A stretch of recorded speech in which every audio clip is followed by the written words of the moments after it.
If you want to save time on grinding your badges and get it maxed out real quick, make sure to hit up Wish Grinders for legit and fast grinding services. Link will be in the description.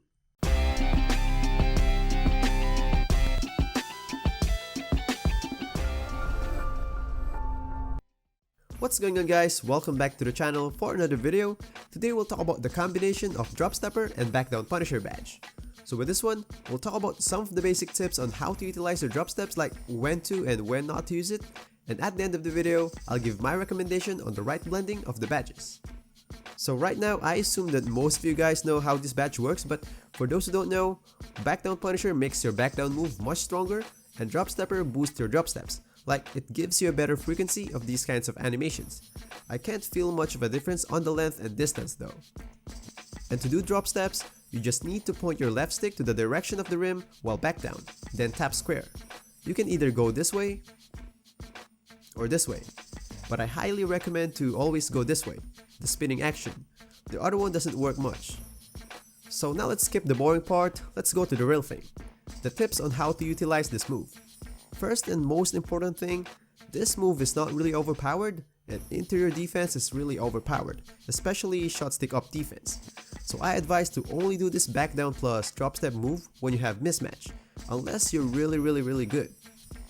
In my case, I only do this when my matchup is a small forward or below, or there's a rating mismatch.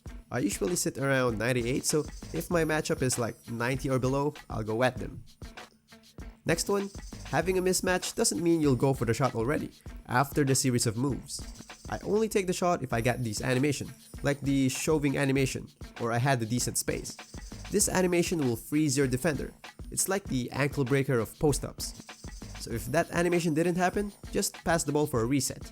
Chances are high that you won't make the shot, so be patient. So before we go to the next part, just want to invite you guys to like the video if you like it, and subscribe to the channel for more videos. And don't forget to hit that notification bell because it's not guaranteed that you'll be notified on the next video if you don't click it. And it would be really awesome as well if you can leave any feedback or recommendation for a topic, or just comment Toot Squad for support. So now going back, what is the best blending for these badges? As I said earlier, I only recommend this on mismatches. So for Backdown Punisher, I would only put it at bronze. You don't back down from free throw line down to the low charge zone anyway. 2 to 3 dribbles will be fine. So you don't need this badge that much, so bronze will be okay. I only put it to Hall of Fame when I'm playing 1v1 mode, like on rush modes. So now for Dropstepper, this is more important, so I put it on gold. It's case to case basis, I mean, it depends on how much badge you want to invest in, but always try to focus more on Dropstepper. So for example, you're willing to invest 3 badges for this move, I'll go with bronze backdown and silver Dropstepper. It always depends on how often you do the move.